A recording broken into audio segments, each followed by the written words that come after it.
Planning training.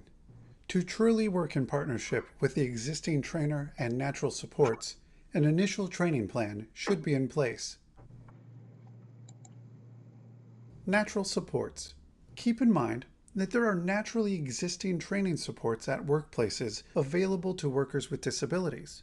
Thus, the role of the job coach or employment specialist is evolving from that of providing direct assistance, training, and caretaking to one of facilitating support from within the natural environment and helping to fill the gaps as needed.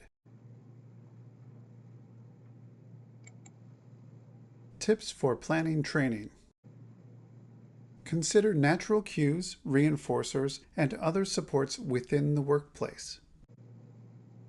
Set up training consistent with work culture. Work with the typical worksite trainer on the plan. Determine how long will be spent instructing each task. Find out what the employer expects.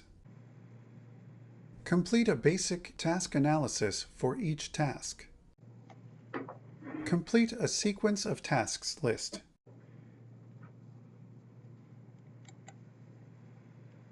Before beginning any training plan, first observe how other workers are learning and performing their jobs. Often, employers have existing training systems and personnel who provide instruction. This might include formal training, but in many cases is more likely to be an informal process in which a coworker or supervisor gives instruction and assistance. It is important that the job coach does not interfere with training that would otherwise naturally occur. Instead, supplement the existing training and suggest enhancements in whatever ways are needed for the supported employee to succeed in learning. While there may be situations requiring direct teaching, most of the time, coworkers and others can teach work rules and skills. One advantage to this approach is that the training comes from those who best know the task to be learned. In fact, many businesses prefer to conduct their own training with assistance and consultation rather than use an outside trainer. Supported employees may also have opinions about whom they wish to have as a trainer. Many agencies have reported instances where supported employees have deliberately worked less well in the presence of an agency job coach. When natural is not enough.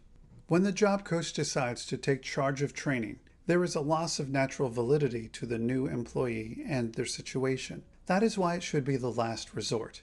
There are times, however, when resources or training support within a natural environment are inadequate. When that occurs, add or substitute only on the steps or tasks that are presenting difficulty in learning. Replace yourself with the coworkers, supervisors, or typical training as soon as learning is achieved. Another approach is to develop creative ways to adapt or modify tasks, or to use technology or other compensatory strategies to help someone learn to do a task on their own. Consider an external environmental prompt, such as a checklist or chart. However, make sure the worker has a chance to learn the tasks without relying on external strategies that others do not use. There is often a tendency to use checklists or other tools too soon. Also, avoid using very public cues, such as a large picture chart on the wall. These cues are unusual and can separate a worker from others and draw attention to a person's challenges.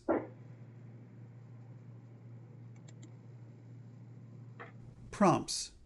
Prompts are brief instructional signals given before an action to help the person when learning something new. The learner should receive the least assistance needed to succeed. Use consistent, descriptive vocal prompts. Reduce extra words and directions, and use an unexcited tone of voice for a vocal prompt. When you reinforce a behavior, use a naturally expressive voice. This helps to distinguish a prompt from other verbal behavior. The advantage of using prompts in teaching is that they help to initiate new desirable skill or behavior. A possible disadvantage is that some people become too dependent on artificial prompts. This disadvantage can be solved by fading the prompts as soon as possible. Fading the intensity of a prompt is an important part of supported employment because it helps a person to work with fewer artificial supports. One way to fade is by using a slightly smaller, less guided cue each time the person performs the task. With verbal prompts, the cue at beginning of training should be short information-packed phrases, while later cues are more conversational.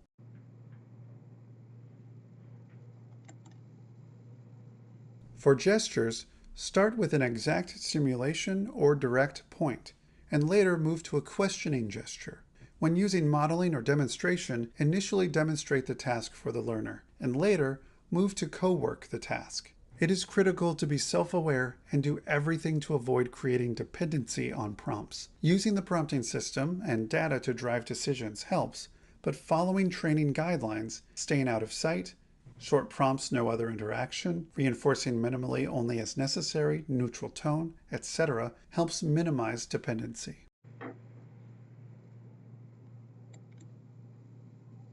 Tips for using prompts. Provide the least assistance needed. Give consistent, concise, descriptive prompts. Use vocal or visual before tactile or physical prompts. Fade prompts that are not natural to the environment as soon as possible.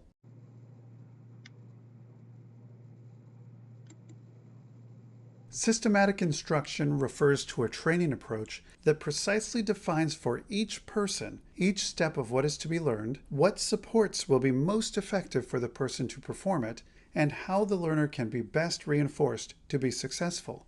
Instruction is not just getting the worker to do what they are supposed to do.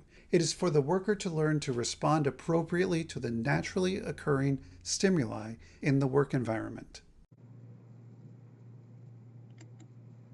The process of instruction typically flows like this. Lay out the work correctly. Set the tasks up for efficiency. Instruct standing side by side, not opposite the learner. Collect baseline data. Collect probe data weekly. Collect prompt data on tasks that are taking longer to master. To begin instruction on a single step or task, the process is: explain the task and demonstrate. Give cue to begin the task. Use time delay. Wait 3 to 7 seconds for a response. Allow for self-correction. Intervene if needed after a decision is made, but before the learner acts.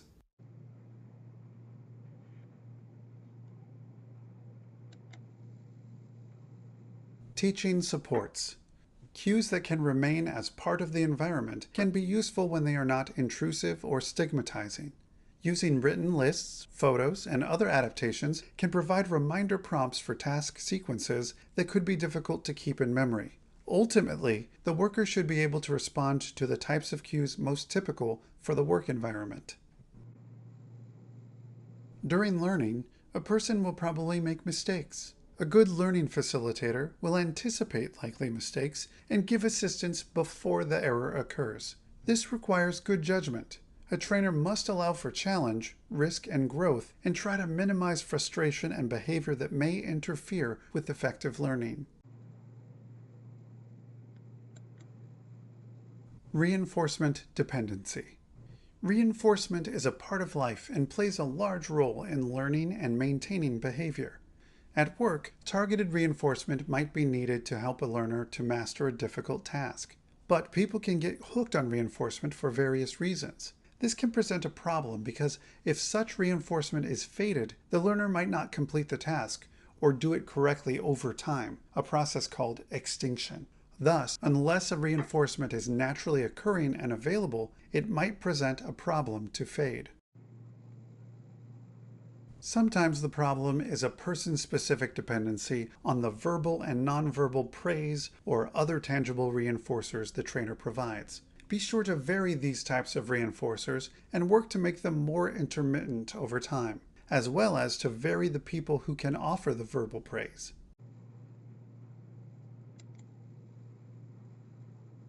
Fading.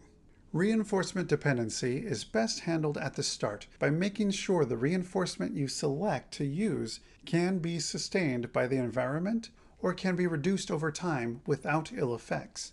But if a situation arises where there is an unnatural reinforcement dependency, there are a couple of approaches to consider. One approach is to develop a planned reduction of quantity, quality, and schedule of reinforcement, carefully stepping down each to a slightly smaller level needed to maintain the behavior. For example, if reinforcing every trial, try a more intermittent schedule that reinforces an average of 90%, then 80%, and so on. At the same time, reduce the quantity and quality by very small steps.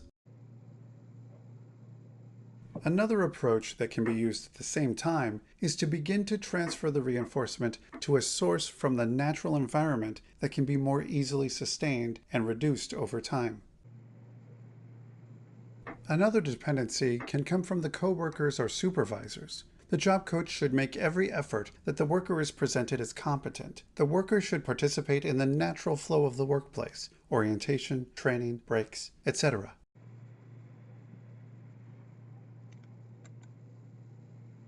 Remember not to take over supervision when you feel it is inadequate or ineffective. Facilitate better supervision instead of trying to do it yourself.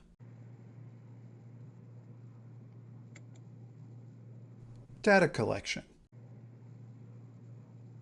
Tracking progress allows the trainer and trainee to monitor progress, which can be reinforcing as well as a motivator for success. It also helps pinpoint difficulties, whether it is a difficult step in a task analysis, a troubling piece of equipment, or a task that is hard to complete. There are several strategies to collect data. One way is to use interval recording. An observation period is divided into equal intervals, and an observer records the occurrence or non-occurrence of the target behavior. This is best used when the skill is not easily counted, such as being on task. Another approach is to keep count of the frequency of performance or how many times something occurred. One could also keep track of duration, or how long it takes to complete a task. Still another approach is to keep track of needed assistance, either by counting prompts, interruptions, or some other measure. Different data collection tools work best for different situations. However, whatever approach is chosen, make sure the collection of data is not stigmatizing or considered unusual to the work setting. Collecting data should be as unobtrusive as possible. Collect data at least once per week, or more if providing intensive training. Consider in advance what the objective indicators are for fading. What is the criterion for success? Technology and coaching. Many people with developmental disabilities encounter obstacles in daily tasks and activities, as well as accessing and maintaining employment. Devices that engage in two-way communication or provide step-by-step assistance can help people overcome these barriers and help them have the jobs they want. Under Ohio's Technology First initiative, Ohio state agencies work with local partners and county boards of developmental disabilities to ensure technology is considered as part of all service and support plans for people with disabilities. Job coaches can use technology to improve communication, job performance, and increase self-reliance on the job for the people they serve. Coaches should work with a person-centered planning team to ensure that an assistive, supportive technology assessment has been completed and any resulting technology recommendations are included in the plan for employment.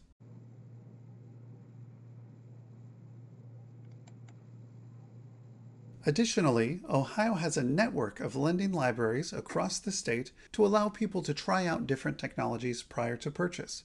Assistive technology resources and additional information on how and where these services are available in Ohio can be found under Resources on the DoDD My Learning homepage for this course.